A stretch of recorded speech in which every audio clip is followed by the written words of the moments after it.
Break के बाद आप सभी दर्शकों का अन्नदाता में स्वागत है।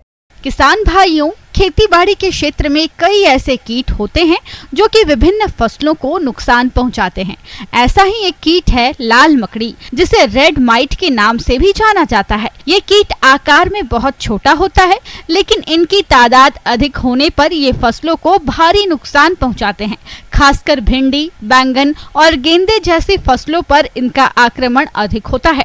तो इनका समय रहते नियंत्रण किस प्रकार करना है, जानते हैं कीट वैज्ञानिक डॉक्टर रविंद्र प्रसाद से।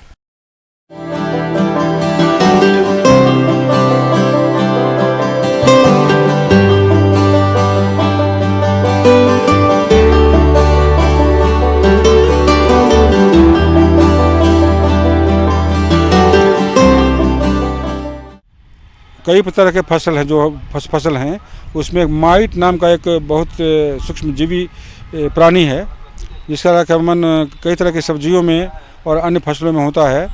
ये फसलें हैं, जितना भी लत्ती वर्गीय सब्जी है, जैसे कद्दू, झींगा, नेनुआ, लोबिया, फ्रेंच बीन, और जो दलहनी फसलें हैं जैसे मूंग, उड़द और भिंडी, सब्जियों में भिंडी, बैगन इत्यादि सबों में इसका प्रकोप काफ़ी होता है। माइट को हिंदी में बहुत जगह शुद्ध भाषा में बरूथी कहते हैं। एक कीड़ा नहीं है, कीड़ा से भिन्न एक अलग प्राणी है जिसमें 8 पैर होते हैं, 4 जोड़े पैर होते हैं, पंख नहीं होते हैं।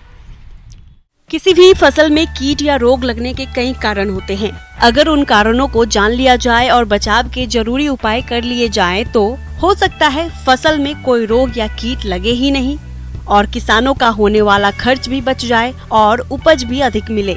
अगर माइट के संदर्भ में बात करें तो यह कीट धूल वाली जगहों को अधिक पसंद करते हैं, यानी जिस भी फसल की पत्तियों पर धूल इकट्ठा होगा वहाँ इसके प्रकोप की संभावना बढ़ जाती है। इसके अलावा फसल में कम नमी रहने पर, पोषक तत्वों की कमी या अधिकता होने पर भी इनका प्रकोप बढ़ता है। खास करके जो जितने तरह की माइट हैं उसमें से लाल मकड़ी माइट बहुत ही प्रमुख है।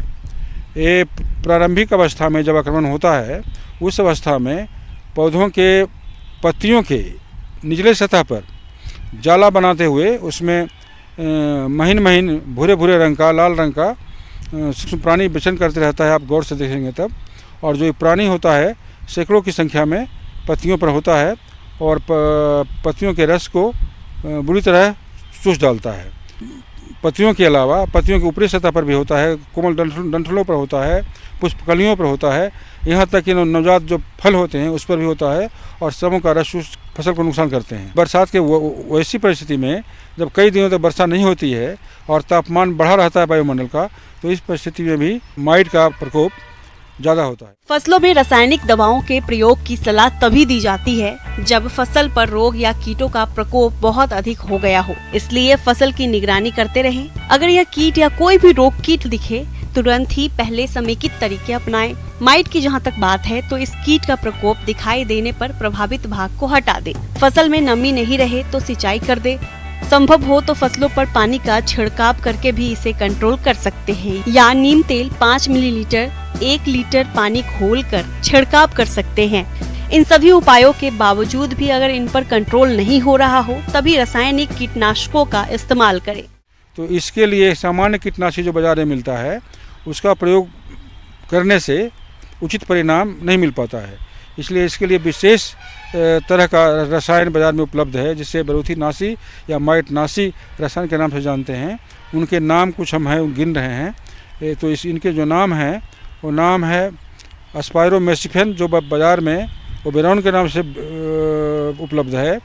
उसके अलावा प्रोपरजाइट नाम का रसायन है जो कि ओमाइट के नाम से उपलब्ध है, और डाइफेंथुरान नाम का एक रसायन है, वो भी कई नामों से बाजार में उपलब्ध है।